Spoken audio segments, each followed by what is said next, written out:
Good morning बच्चों। कल हम जेनेटिक कोड को के बारे में काफ़ी कुछ डिस्कशन कर चुके हैं। हमने डिफरेंट चीज़ें, initiation codon, stop codon, special codon, 61 function codons, 20 type of amino acids and how they can be coded by 61 functional codons, what are the बहुत सारी चीज़ें मैं आपको एक बार और रिकैपिचुलेट करना चाहता हूँ। सिंगल कोडॉन थ्योरी हम पढ़ चुके थे, हम डबलेट कोडॉन थ्योरी पढ़ी हमने, ट्रिपलेट कोडॉन थ्योरी, और what is the meaning of, या यहीं पर जेनेटिक कोड की डेफिनेशन निकल कर आई है ना। ये हम डिस्कस कर चुके। हमने properties of genetic material, codon is triplet, codon is universal, codon is comma-less, the codon is non-overlapping, the codon is degenerate, okay, the codon is unambiguous, co-linearity के बारे में भी डिस्कस कर चुके हैं हम, जीन पॉलीपेप्टाइड पैरिटी के बारे में हम बात कर चुके हैं। ठीक है, आज हम बात करेंगे म्यूटेशन एंड जेनेटिक कोड के बारे में कि म्यूटेशन और जेनेटिक कोड का क्या रिलेशन है। तो the relation between genes and DNA are best understood by mutation.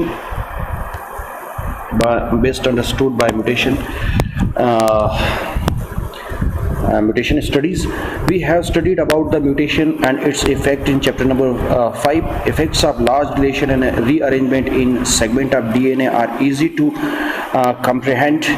It may result in loss or gain of a gene and so a function. तो हम इसके पहले चैप्टर में यानी कि मेंडेलियन डिसऑर्डर्स में हम इस टॉपिक की स्टडी कर चुके हैं,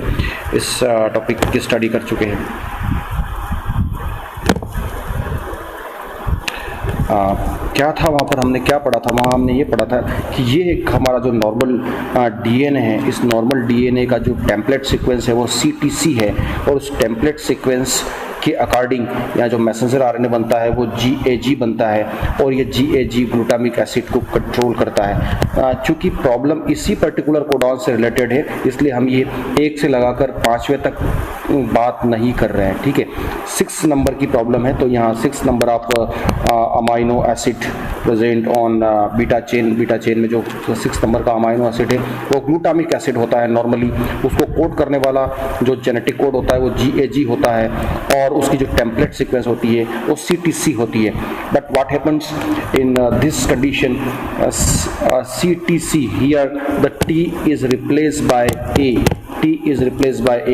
Now the codon, we can say template is the code, nucleotides of template strand of DNA change into CAC from CTC.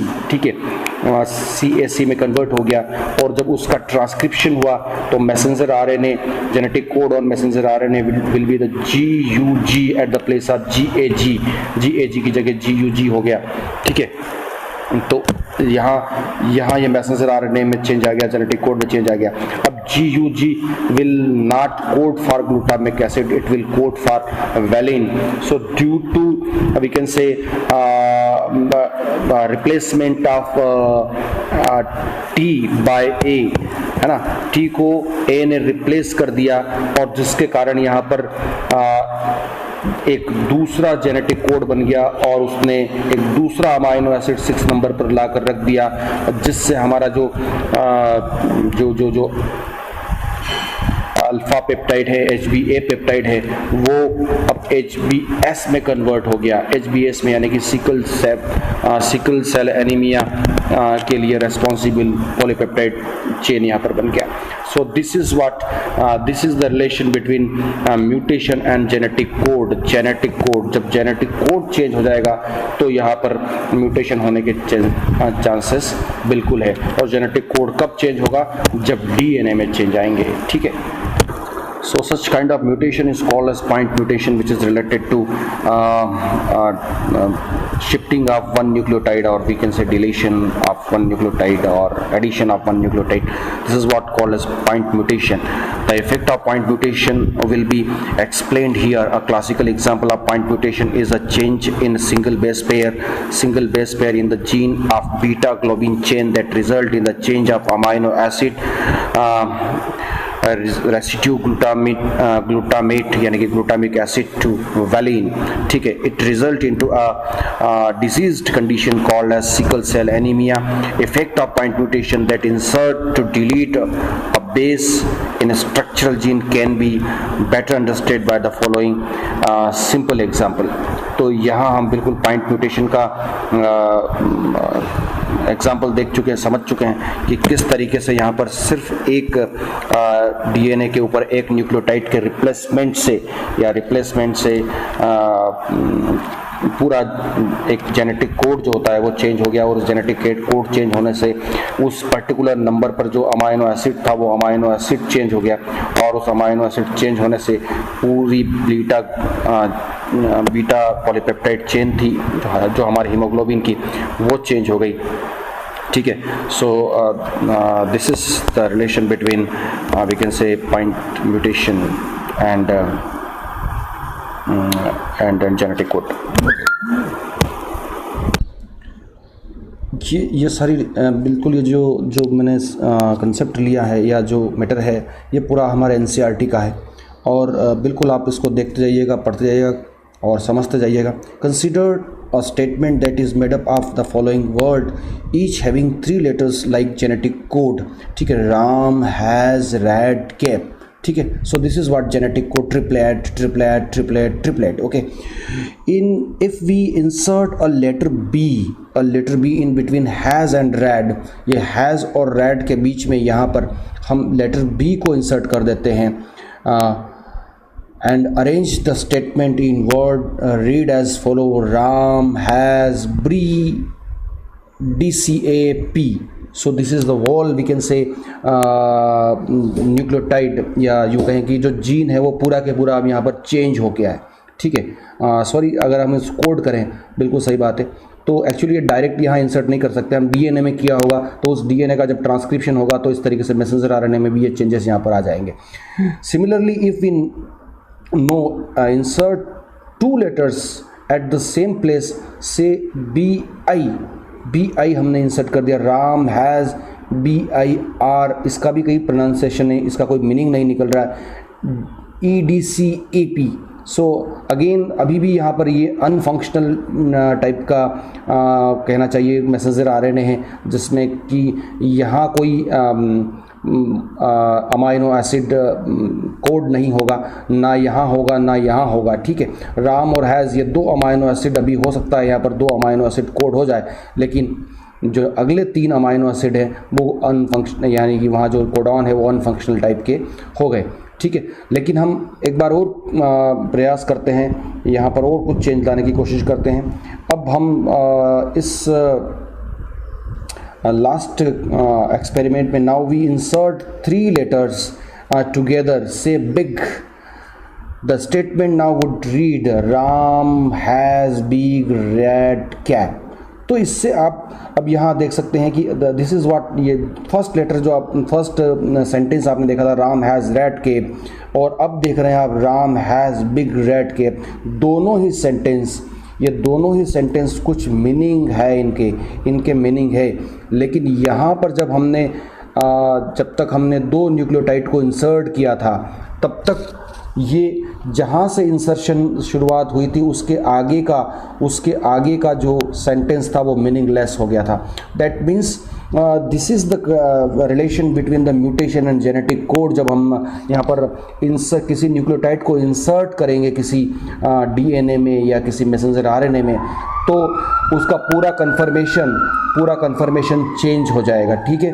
तो यहाँ सीधी सी बात यह है कि जब हम ऐड करेंगे 3 न्यूक्लियोटाइड को ऐड करेंगे या 3 को डिलीट करेंगे, ऐसी कंडीशन में ही कोई रिज़ल्ट निकल कर आएगा, नहीं तो कोई रिज़ल्ट निकल कर नहीं आएगा।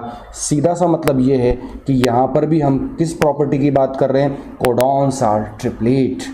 कोडॉन्स क्या होते हैं? ट्रिपलेट होते हैं, ठीक है। अगला एग्जाम्पल ले लें हम यहाँ पर। अगला एग्जाम्पल क्या है? Mutation and genetic code.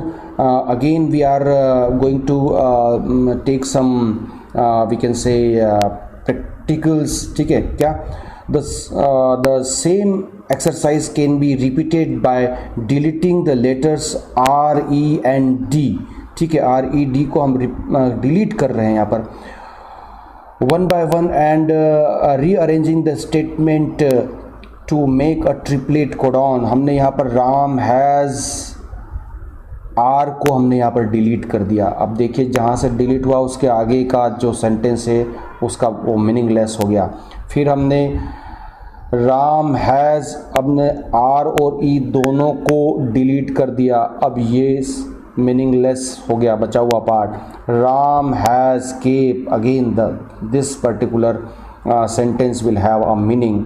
तो यहाँ पर भी वही बात हुई कि जिस तरीके से हम जब तक 3 न्यूक्लियोटाइड को ऐड नहीं करेंगे तब तक हमारा जो मैसेंजर आरएनए है, जो हमारा जो जीन है वो फंक्शनल नहीं होगा। उसी तरीके से डिलीशन वाले केस में भी हमें 3 एटलीस्ट डिलीट करने पड़ेंगे, 3 न्यूक्लियोटाइड को डिलीट करने पड़ेंगे, तभी कोई जो फंक्शनल एमआरएनए या जो जीन है वो हमें मिल पाएगा। तो अभी जो हमने जो एक्सरसाइज की थी उसका कंक्लूजन क्या है? The conclusion from the above exercise is very obvious. Insertion और deletion of 1 or 2 bases changes the reading frame from the point of the insertion or deletion।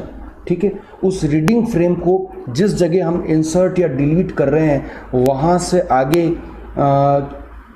के उसके फ्रेम को वो कंप्लीटली चेंज कर देते हैं। इंसर्शन और डिलीशन ऑफ 3 और इट्स मल्टीपल बेसिस। ठीक है, अगर हम इंसर्शन और डिलीशन 3 या उसके मल्टीपल बेसिस को करते हैं, इंसर्शन और डिलीशन ऑफ 1 और मल्टीपल कोडॉन, हैंस 1 और multiple amino acids and reading frame remains unlettered from the points onwards. ठीक है, जिस जगह पर हमने ये किया है उसके आगे वो अनलेटर्ड हो जाते हैं। ठीक है, उसके आगे का जो हमारा पार्ट है डीएनए का या मैसेंजर आरएनए का वो अनफंक्शनल टाइप का हो जाता है। Such mutation are referred to as a frame shift mutation. Insertion और deletion mutation, this forms the genetic basis of prove that codon is a triplet and it is read in a contiguous manner। ठीक है, तो simple सी बात यहाँ है कि हम 3 और उसके 3 की मल्टीपल एडिशन और डिलीशन की बात करते हैं तो उस कंडीशन में हमारा एडिशन और डिलीशन सक्सेस हो जाता है। लेकिन यदि हम 1 या 2 इंसर्ट या डिलीट करते हैं तो at the point of insertion, जिस जगह से हमने इंसर्ट किया या डिलीट किया उसके आगे का जो फ्रेम होता है वो कम्प्लीटली शिफ्ट हो जाता है और उसमें किसी भी तरीके का कोई मीनिंग या उसका फंक्शन नहीं रहता, वो फंक्शन लेस हो जाता है। Such we can say this is the relation between mutation and genetic code. तो अब यहाँ पर हम जेनेटिक कोड को लगभग समाप्त कर चुके हैं, ख़त्म कर चुके हैं और इसको अच्छे से समझ चुके हैं। तो अब हम नेक्स्ट वीडियो में after discussion on genetic code को हमने डिस्कशन कर लिया है। अब ये ज़रूरी भी था क्योंकि मैसेंजर आरएनए अब यहाँ पर ट्रांसलेशन में पार्टिसिपेट करने वाला है। तो मैसेंजर आरएनए जो है वो किस तरीके से अपने ऊपर जेनेटिक कोड को कैरी कर साइटोप्लाज्म में जाएगा और वहाँ पर वो किस तरीके से प्रोटीन सिंथेटिक मशीन राइबोसोम के साथ में एसोसिएट होगा और किस तरीके से ट्रांसफ़र आरएनए उन जेनेटिक कोड के अकॉर्डिंग डिफरेंट अमाइनो एसिड्स को कैरी कर लेके आएगा और कैसे पॉलीपेप्टाइड चेन वहाँ पर बनेगी। ये सब चीज़ें पढ़ने के लिए हमें ट्रांसक्रिप्शन के बाद में डिफरेंट टाइप ऑफ आरएनएज और जेनेटिक कोड के बारे में पढ़ना बहुत ज़रूरी था, जो हम पढ़ चुके हैं। और कल या नेक्स्ट वीडियो में हम ट्रांसलेशन की बात करेंगे, how the process of translation completed, how the end product of central dogma protein is formed. ठीक है, till then bye bye, thank you.